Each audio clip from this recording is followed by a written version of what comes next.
रघुकुल रीति सदा चली आई, प्राण जाई पर बचनो न जाई, प्राण जाई पर बचनो न जाई, प्राण जाई पर बचनो न जाई। राजा हरिश्चंद्र बोले कि गुरुदेव मैं वचन देता हूं कि मेरा प्राण चला जाए, पर मेरा वचन नहीं जाएगा खाली। मांगिए गुरुदेव, क्या चीज आप मांगने के लिए चाहते हैं? बोले हे राजन, जब तू सत्य कर लिया वचन से, तो मैं तुमसे दान मांग रहा हूं, 3 तोला मिट्टी दान करो, 3 तोला मिट्टी। बोले गुरुदेव सोना चांदी नहीं चाहिए, मिट्टी चाहिए। बोले हाँ, सोना चांदी माल खजाना साथ न जाए, गहना सोना साथ न जाए, सुख तारा तेरे कर ले भजन श्री राम के, कर ले भजन भगवान के, कर ले भजन श्री राम के। बोले 3 तोला मिट्टी? बोले हाँ राजन। राजा हरिश्चंद्र 3 तोला मिट्टी ला करके विश्वामित्र को दिया। बोले गुरुदेव और कुछ चाहिए? बोले दान का दक्षिणा दो। दान जो दिया उनका दक्षिणा चाहिए। बोले दक्षिणा में कितना देना पड़ेगा? दक्षिणा कितना देना पड़ेगा? बोले 7 करोटी कंचन देना पड़ेगा। उसी दिन से दक्षिणा का नियम चला। राजे हरिश्चंद्र जो दक्षिणा दिया, उसी दिन से दक्षिणा का भोजन दक्षिणा। आज भी संत महात्मा को जो भोजन कराते हैं तो भोजन दक्षिणा देना पड़ता है। साधु को भोजन करा करके जो भोजन दक्षिणा देता है उनको पूर्ण फल मिलता है, और जो भोजन करा करके भोजन दक्षिणा नहीं दिए तो खिलाना नहीं खिलाना साधु को बराबर है। खिलाइए चाहे नहीं खिलाइए, बतवा बराबर है।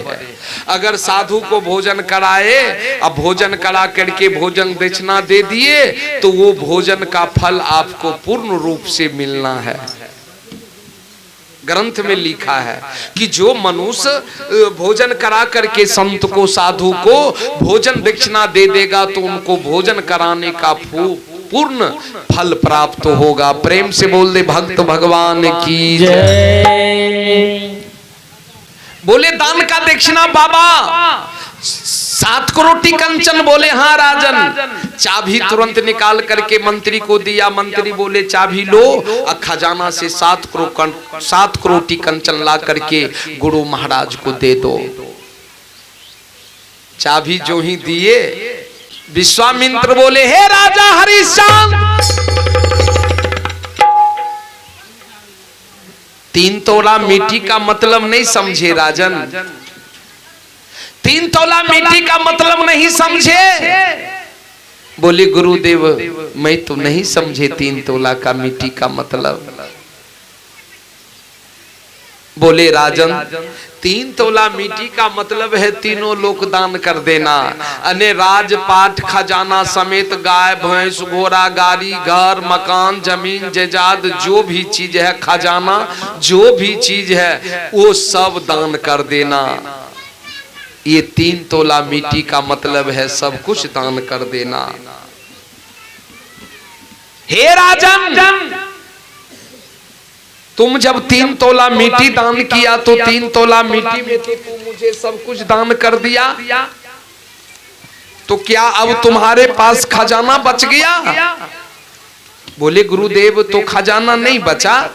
बोले कुछ नहीं बचा। 3 तोला मिट्टी का मतलब है कि सब कुछ दान कर देना। तूने मुझे सब कुछ दान कर दिया 3 तोला मिट्टी में। हे राजन, अब तुम्हारे पास कुछ नहीं है।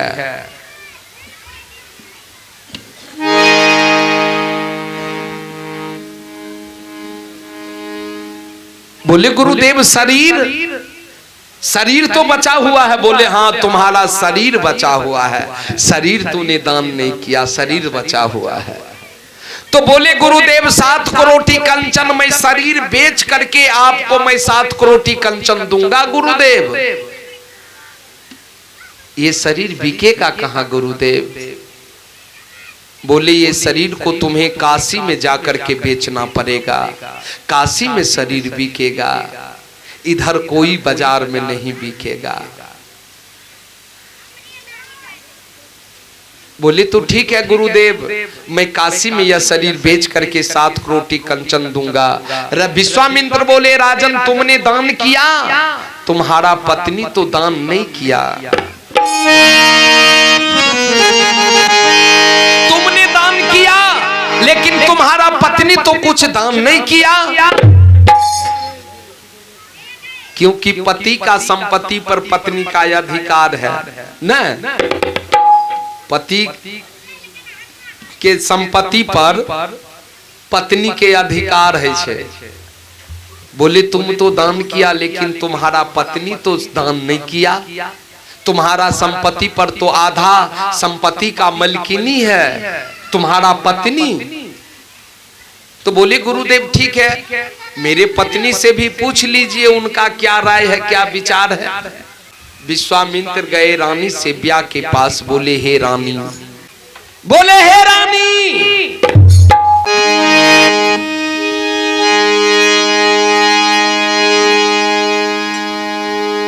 तुम्हारा पति ने गलती कर दिया। बोले गुरुदेव मेरा पति से तो गलती हो ही नहीं सकता।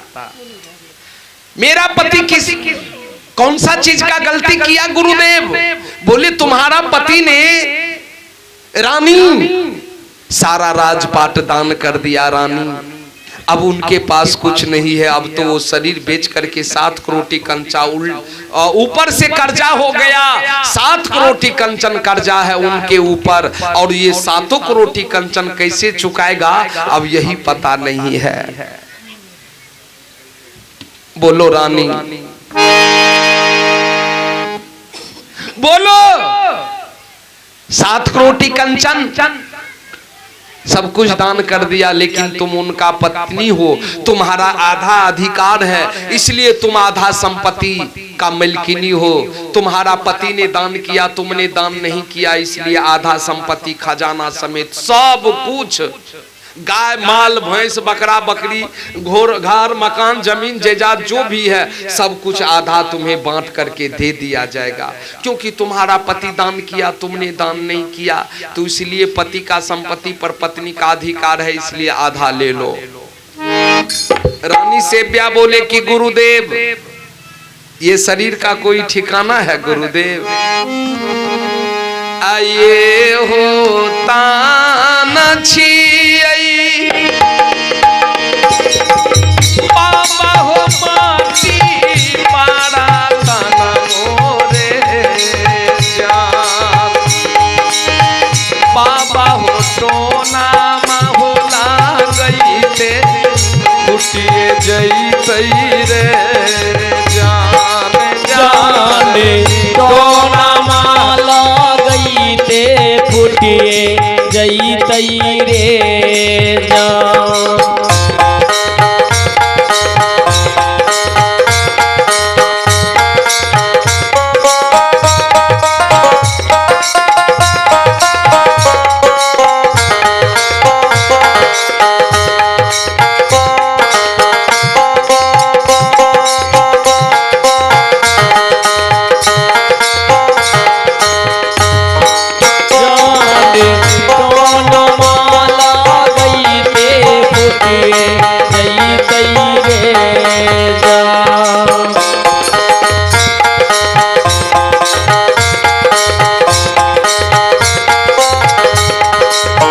ये होता न छियई ए बाबा हो कागज के पूरियो रे जान,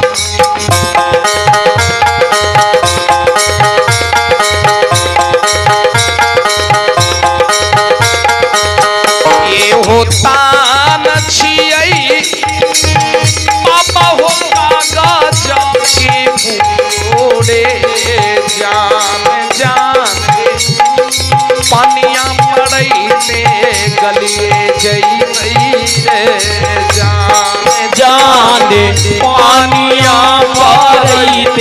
गलिए जई तई रे जान।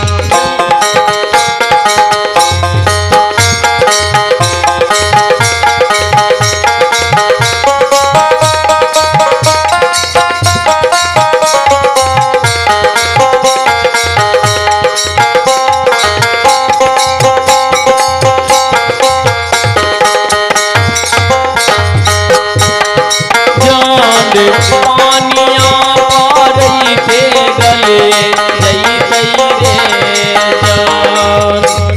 ये होता न छियई बाबा सुख लेला करियो रे जान।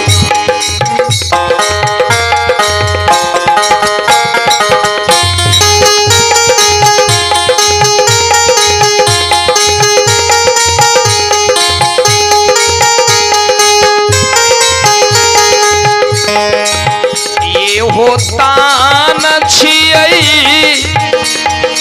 ए बाबा हो सुख लेला करियो रे जान। ए बाबा हो यागिया ला गई रे जलिए जई तई रे जान। जान यागिया ला गई थे जलिए जई तई रे जान। जान यागिया ला गई थे जलिए जई तई रे जान। साहेबा कबीर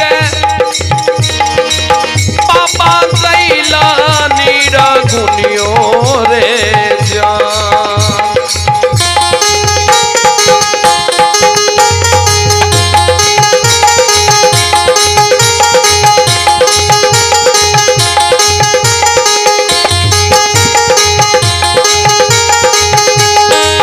साहेबा कबीर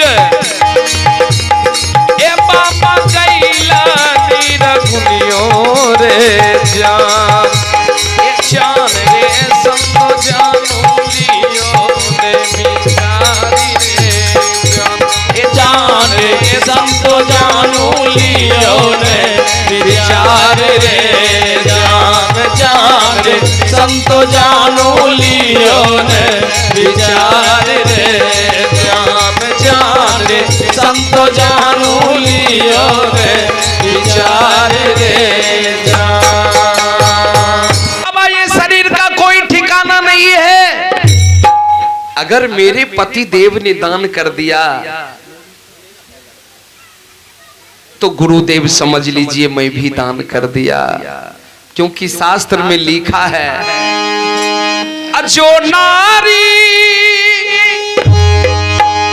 पतिव्रता होती है पति के सेवा करती है, जो पति से विमुख हो जाती है वो जन्म जन्म दुख पाती है।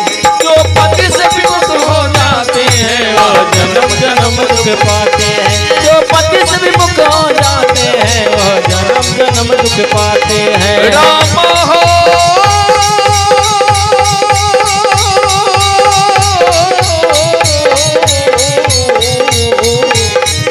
पति हो जाती है वह जन्म जन्म दुख पाती है। जो पति से मुख हो जाते हैं वह जन्म जन्म दुख पाते हैं।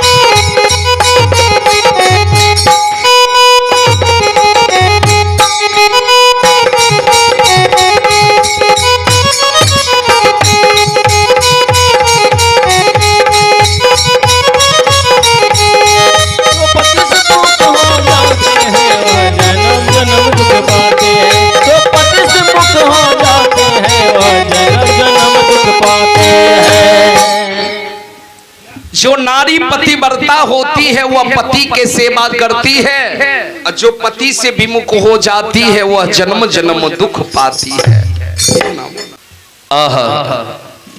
बाबा मैं नारी पतिव्रता हूं,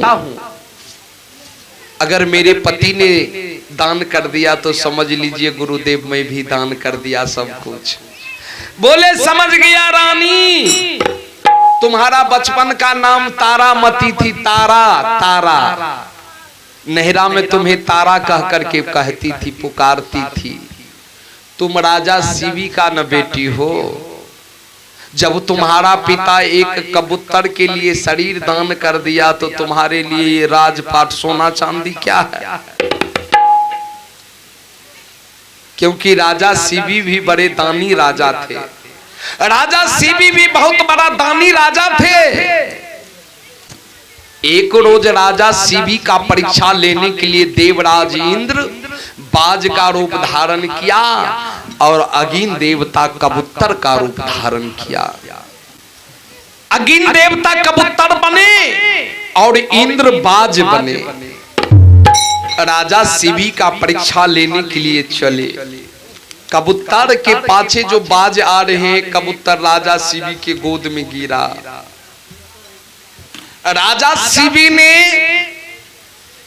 कबूतर को अपने हृदय से लगा लिया। उधर से बाज आया, बोले कि महाराज ये मेरा आहार है, मैं भूखा हूँ, कब से इनको पीछा बहुत दूर से कर रहा हूँ कि इनको पकड़ करके खाऊंगा।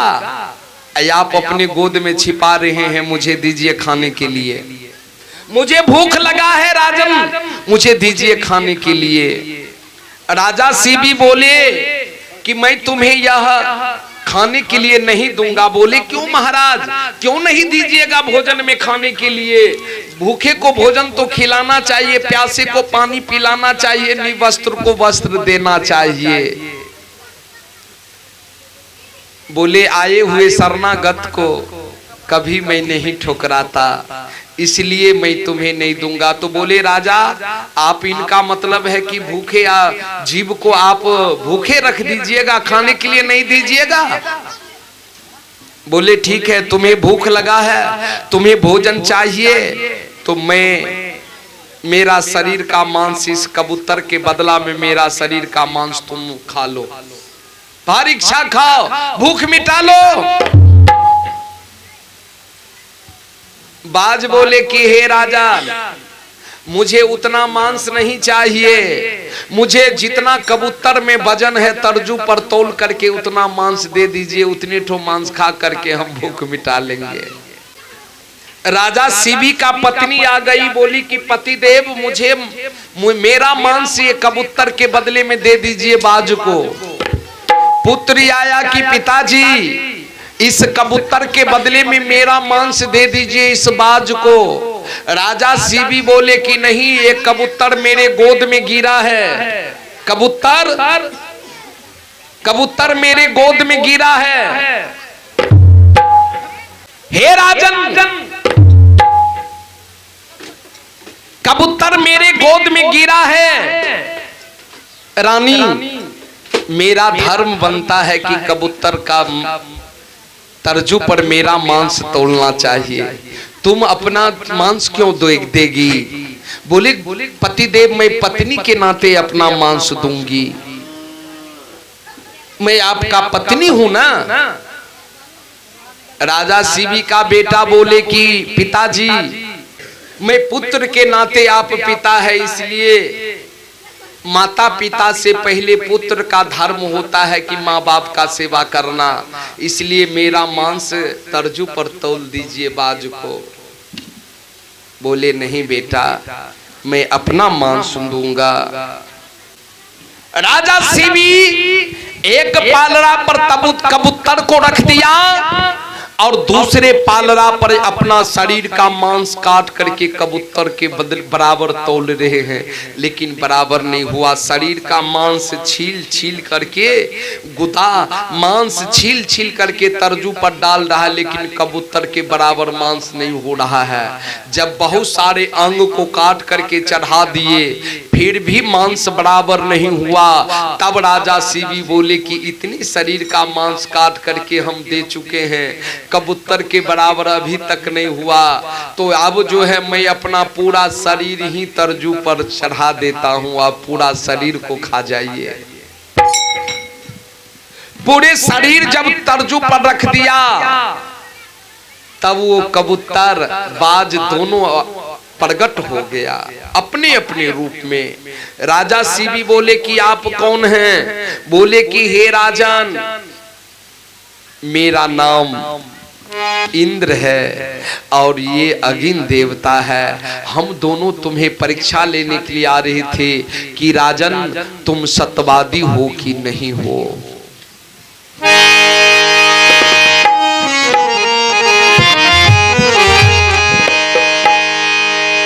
सत्यवादी हो कि नहीं हो, इसलिए राजन मैं तुम्हें परीक्षा लेने के लिए आए थे, लेकिन तुमने परीक्षा में पास हो गया, अब मांगो वरदान। राजा शिवी को वरदान दिया